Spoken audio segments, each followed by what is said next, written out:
जो लोग सुनील अरखवंशी जी वो कह रहे हैं जातीय जनगणना इसलिए भी जरूरी है क्योंकि हम जो पिछड़े हैं समाज के उनको आगे लाना चाहते हैं, उनको समानता के तौर पर सारी चीजें मिलनी चाहिए।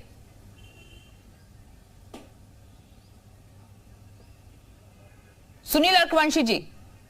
जी हाँ, वही मैं बता रहा हूँ, समाजवादी पार्टी की जब सरकार थी तब यही सरकार समाजवादी पार्टी की किन जातियों को हिस्सेदारी देने की बात करती थी। आज आप पिछड़ी जातियों को हिस्सेदारी देने की बात कर रहे हैं। उस समय तो सिर्फ आपको मात्र 2 या 3 जातियां दिखाई पड़ती थी पिछड़ी जातियों में। पाल है, प्रजापति है, कश्यप है, अरकवंशी है, राजभर है, ये तो जाति आपको दिखाई नहीं पड़ती थी। बंजारा है, भर है, ये तो जाति आपको दिखाई नहीं पड़ती थी। तब तो आप हिस्सेदारी देने का काम नहीं कर रहे थे। आज आपको इनके लिए आखिर क्यों प्रेम एकदम जाग रहा है? जब आपकी सरकार थी, सरकार रहते हुए आप इनको हिस्सेदारी दे सकते थे, तब तो आपने देने का काम नहीं किया। ठीक है, आप दोनों के पास वापस मैं आऊंगी, लेकिन मनीष हिंदवी जी अब मैं आपसे समझना चाहूंगी कि क्या सिर्फ और सिर्फ आ रही हूं आपके पास मैं अभिषेक जी इसके बाद। मनीष जी मैं आपसे समझना चाहूंगी कि क्या सिर्फ और सिर्फ इन सब चीजों पर राजनीति ही होती रहेगी? अभी तक जो दलितों का, शोषितों का, वंचितों का विकास नहीं हो पाया है, या उस पर भी कुछ काम हो पाएंगे? देखिए, मसले इससे अलग हैं। पिछले 40 सालों में जो मंडल के बाद खास तौर से ओबीसी पॉलिटिक्स बढ़ी, एससी का राजनीति में दखल बढ़ा और अलग अलग क्षेत्रीय दल खड़े हुए अलग अलग जातियों को लेकर, तो वहां पर काम होता रहा।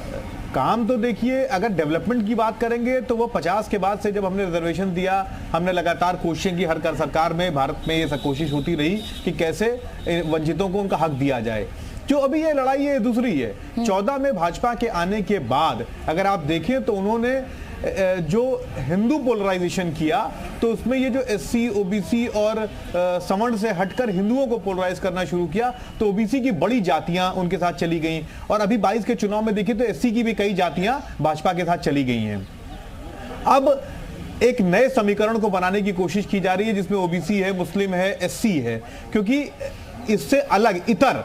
इसीलिए आप देखिए कि रामचरितमानस का जो विवाद है उसमें समाजवादी पार्टी ने अपना स्टैंड क्लियर कर दिया है, स्वामी प्रसाद मौर्य के पीछे खड़ी हो गई है और रोली तिवारी मिश्रा और ऋचा सिंह जो उसके अगेंस्ट बोल रही थी उनको निकाल दिया गया। तो उन्होंने अपना स्पष्ट कर दिया है कि वो ओबीसी के साथ जाएंगे, वो मुस्लिम्स के साथ जाएंगे, वो एससी के साथ जाएंगे। तो एक नए गठजोड़ को बनाने की कोशिश की जा रही है। यहाँ पर मसला पूरी तरीके से एकदम अलग है। नहीं, लेकिन सियासत तो पूरी वोट बैंक के लिए ही है ना, ये तो साफ दिख रहा है जी। ये सियासत तो पूरी वोट बैंक के लिए ही हो रही है ना। रिपीट करिए, आवाज आ रही है आपको मनीष जी? बिल्कुल बिल्कुल, ये वोट बैंक की सियासत है इसमें। हाँ, ये देखिए वोट बैंक की ही सियासत है, इसमें कहीं कोई बट नहीं है। और एक बात जानिए, जाति हिंदुस्तान की सच्चाई है। हिंदुस्तान में जब भी चुनाव आते हैं तो वो 2 ही मुद्दे पे लड़ जाते हैं, एक जातियों के मुद्दों पर, एक धर्म के मुद्दे पर। ठीक है। सुनील जी मैं आपके पास एक बार फिर से आना चाहूंगी, क्योंकि अभी तक तो राम के नाम पर हम राजनीति देख रहे थे, रामचरितमानस को लेकर विवाद हो रहा था, लेकिन अब तो हनुमान पर भी राजनीति हो रही है, खुद का वंशज बताया जा रहा है। नहीं, देखिए, वंशज तो कहीं ना कहीं भगवान, आपने देखा ना, भगवान प्रभु श्री राम जी भी किसी के वंशज आज भी उनके हैं, तो भगवान कृष्ण के भी वंशज है, तो कहीं ना कहीं भगवान हनुमान के भी वंशज है। तो इसमें कोई बड़ी बात नहीं है कि किसके वंशज यहाँ पर नहीं है।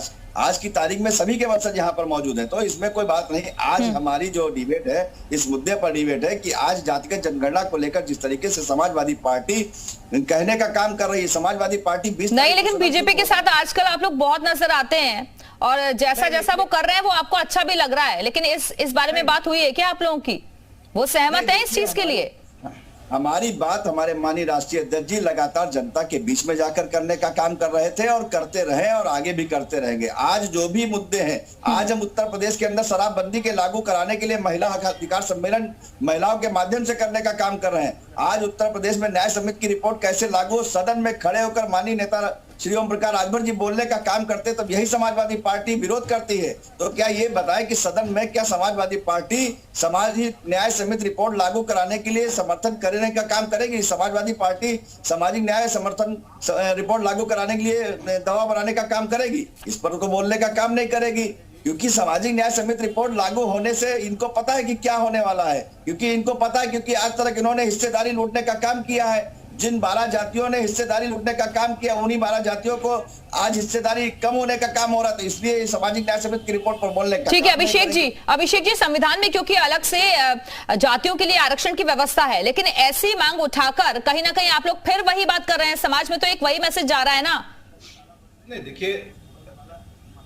देखिए सबसे बड़ी चीज ये है कि आज के समय में हमें देखना पड़ेगा कि जो भी हमें पता कैसे चलेगा कि कौन सी जगह पे कौन व्यक्ति कितना पिछड़ा हुआ है। किसी भी धर्म जाति के अकॉर्डिंग उसको देखना पड़ेगा कि कौन सी जाति कितनी पिछड़ी है, उसके अकॉर्डिंग ही सरकार अपने हिसाब से काम कर पाएगी, रूपरेखा तय कर पाएगी, कौन कितना, किसको ज्यादा हिस्सेदारी मिलनी चाहिए, किसको शिक्षा में सहूलियत मिलनी चाहिए, किसको बाकी सहूलियतें मिलनी चाहिए। लेकिन अगर आप देखिए कि 2010 में जहां तक मुझे याद है कि 2010 में गोपीनाथ मुंडे जी ने भी जातिगत जनगणना के लिए बाकायदा संसद में इस बात को कहा था, लेकिन उसका हुआ कुछ नहीं। अगर आप देखें तो 1931 के बाद 1941 में जनगणना हुई, लेकिन बाकायदा उसकी रिपोर्ट सामने आ नहीं पाई, उसके आंकड़े सामने नहीं आ पाए। इसी तरीके से जब समाजवादी पार्टी ने भी जब इस बात को कहा था तो कांग्रेस पार्टी ने उस समय केंद्र सत्ता में थी और वहां पे जनगणना हुई थी, लेकिन उसके आंकड़े सामने नहीं आ पाए थे। तो जो भारतीय जनता पार्टी की सरकार थी उसको आंकड़े लेकर नहीं, लेकिन जो सुनील जी है वो कह रहे हैं कि जाति की बात भी तो आप लोग गिने चुने लोगों के साथ ही करते हैं। सुनील, वो गिनी चुनी जातियां हैं आपकी, सारी पिछड़ी शोषित वंचित जातियां नहीं, कुछ गिनी चुनी जातियां हैं, उन्हीं की बात करते हैं आप लोग।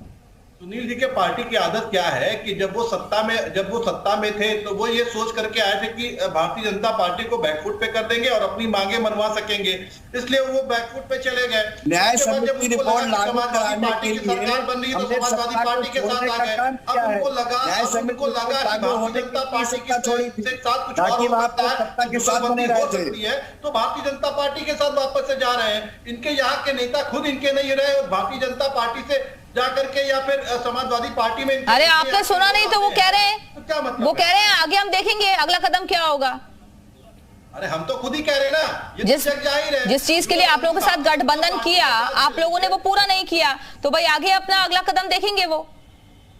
अरे हम तो कह रहे हैं ना, हम तो हमेशा से खड़े रहे हैं साथ में, लेकिन जब ये जुगलबंदी बैकडोर से बैठ करके भारतीय जनता पार्टी के साथ करेंगे, कभी समाजवादी पार्टी के साथ आएंगे, कभी किसी और के साथ जाएंगे, बहन जी के साथ में जाएंगे, तो ये जाहिर सी बात है ये अपना उल्लू सीधा करना चाहते हैं। गठबंधन करने का काम किया, भारतीय जनता पार्टी के समर्थन से भी सरकार आपने चलाने का काम किया, आपने भी बहुजन समाज पार्टी के साथ गठबंधन करने का काम किया, मगर आपके गठबंधन के बाद क्या करते हैं उनके साथ पे ये सबने देखा है। आपने ऐसा नहीं कि आपने गठबंधन करने का काम किया है, हर पार्टी किसी के साथ गठबंधन करती है। आज जो सरकार किया है वो भी गठबंधन के तौर पर सरकार चल रही है। पार्टी साथ में ना होती तो आपकी जो सीटें आई है शायद वो भी ना आई होती।